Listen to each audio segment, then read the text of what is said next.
జగన్ మామయ్య జగన్ అన్నయ్య వచ్చి విద్యార్థులు చాలా బాగుపడ్డారంటున్నారు. మీరేం ఎలాగంటున్నారు? వేసారు బ్రో చాలా మందికి. నాకు తెలిసిన ఫ్యామిలీ స్టోరీ చెప్తా. వాళ్ళు వేసారు పాపం, వాళ్ళకి అప్పులు ఉన్నాయి. అమ్మ దీవెన అని అమ్మ ఒడి అని చెప్పి వేసారు 14,000. అప్పులు కూడా వచ్చి ఇంటి ముందర కూర్చున్నాడు. ఆ 14,000 తీసుకెళ్ళి ఆడికి కట్టారు. ఈడ భవిష్యత్తు ఏం కావాలా పిల్లలది? అవునా కదా? వాడికి గట్టే స్కూల్లో కాలేజీల్లో చదువు చెప్తారా? పోనీ అన్ని గవర్నమెంట్ సీట్లు ఉన్నాయంటే అన్ని ప్రైవేట్లో తెప్పించుకున్నారు. మా జగన్ అన్న ఏమో చెప్పారు గవర్నమెంట్ని ఇట్లా తీరుస్తాం అలా తీరుస్తామని. స్కూళ్ళు బాగానే ఉన్నాయి. మరి గ్రాడ్యుయేట్స్ అయ్యే వాళ్ళు అంటే పరిస్థితి ఏంటి? స్కూల్ డెవలప్ చేశారంటారు అసలు? చేశారు. అంటే మేము చదువుకున్నప్పటికైతే బెంచెస్ లేవు, ఇప్పుడు బెంచెస్ ఉన్నాయి. బుక్స్ కూడా ఇంగ్లీష్ మీడియం అంటే ఇంగ్లీష్ మీడియమే, but English to Telugu understand చేసుకోవడానికి ఒకవైపు ఇంగ్లీష్ ఒకవైపు తెలుగు ఇచ్చాను. నేను 10th క్లాస్ బుక్ చూశాను, అది అయితే పర్వాలేదు. స్కూల్ మంచిగా చేశారు. స్కూల్స్ బాగానే పిల్లల వరకు ఓకే.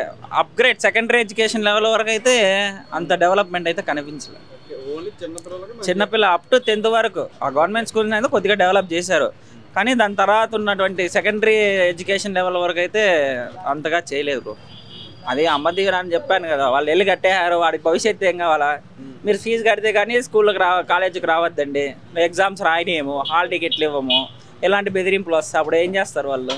ఇప్పుడు వరకు చంద్రబాబు నాయుడు పరిపాలన 9 నెలలు అవుతుంది కదా, ఏమన్నా మనకు తెలిసి ఏమన్నా ఎవరికన్నా స్కీమ్స్ ఏమైనా వచ్చినాయి? వచ్చినాయి బ్రో. ఏమి వచ్చినాయి? రీసెంట్గా బస్ 3 సిలిండర్లు అని పెట్టారు కదా, పడ్డది మాకు పడ్డది, అందుకే చెప్తున్నా నాకు పడ్డది అది. సో అది ఒకటి పడింది, తీసుకోండి నేను స్కీమ్ ద్వారా. అంటే నమ్మకంతోనే ఉన్నారు ప్రజలు, నిదానంగా పడతాయిలే అని ఓపికతో ఉన్నారు. ఇంకో కొన్ని రోజులు చూస్తారు, లేదంటే ప్రభుత్వం మీద నెగిటివ్ ఇంపాక్ట్ వచ్చే లోపల వాళ్ళు దాన్ని కవర్ చేసుకోవడానికే చూస్తారు. మరి ఇదంతా ఇచ్చుకుంటూ పోతే ఇది కూడా అప్పుల పాలు అయిపోతుంది కదన్నా?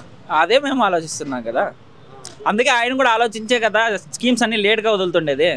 ఏది ఇస్తే రాష్ట్రానికి మంచిది, ఏది ఇవ్వకపోతే బెటరు. అప్పుడు ఫ్రీ బస్ ఇచ్చారు, మరి ఇప్పుడు ఇస్తున్నారు తెలంగాణలోను కర్ణాటకలోను, కొట్టుకొని చేస్తున్నారు. దాని నుంచి ఇన్కమ్ ఏం లేదు, లాసే కదా. అవసరం ఉన్నోడు జర్నీ బైక్లో అన్నా వెళ్తాడు, బస్సులో అన్నా వెళ్తాడు.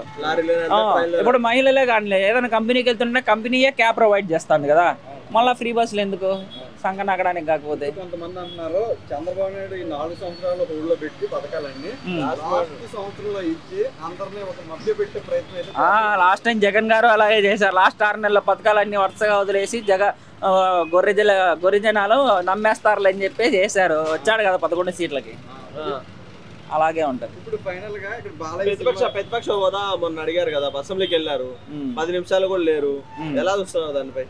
భయపడ్డారు అంటారా పవన్ కళ్యాణ్ జగన్ చంద్రబాబు నాయుడు చూసి? భయమని కాదు కానీ ఇప్పుడు ఒక 10 మంది ముందర 100 మంది ఉంటే ఎలా ఉంటుంది చెప్పండి, మాట్లాడడానికన్నా కానిలే.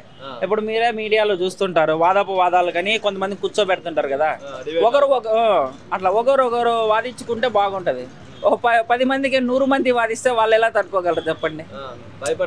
భయపడరని కాదు, జాగ్రత్త పడ్డారని చెప్పాలా, జాగ్రత్త పడ్డారనే చెప్పాలా. ఫైనల్ గా బాలయ్య గారి గురించి ఒక మాటలో చెప్పాలంటే ఏం చెప్తారండి? Gold sir. గోల్డా? మాకైతే గోల్డ్. ఇంకొక ప్రశ్న బ్రో, ఇక్కడ సినిమా రిలీజ్ అవుతున్నప్పుడు, బాలకృష్ణ సినిమా రిలీజ్ అవుతున్నప్పుడు ఏ విధంగా ఉంటది ఇక్కడ? పండగే బ్రో, రచ్చ ఉంటది. బెనిఫిట్స్ చూడండి, ఇంటికి కూడా వెళ్ళాను నేను.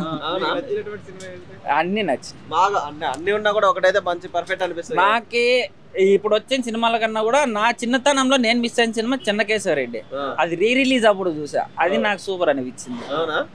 చెన్నకేశ్వరరెడ్డి రిలీజ్ ఇక్కడ గుర్ర థియేటర్ వేసారు, రిలీజ్ అయ్యింది సినిమా. పైకి లేస్తుంటే చెప్పాను కదా బ్రో, చిన్నప్పుడు టీవీలో చూసాను, ఇప్పుడు పెద్ద స్క్రీన్ మీద అదే సినిమా చూసి కొంచెం ఎగ్జైట్ థ్రిల్ ఫీల్ అయ్యాను నేను. డైలాగ్ ఏమైనా చెప్తారా? ఫ్లూట్ జింక ముందు సింహం ముందు కాదు అని చెప్పి మాకు లెజెండ్లో వస్తుంది, జరిగేది కూడా అదే. జై బాలయ్య. జై బాలయ్య.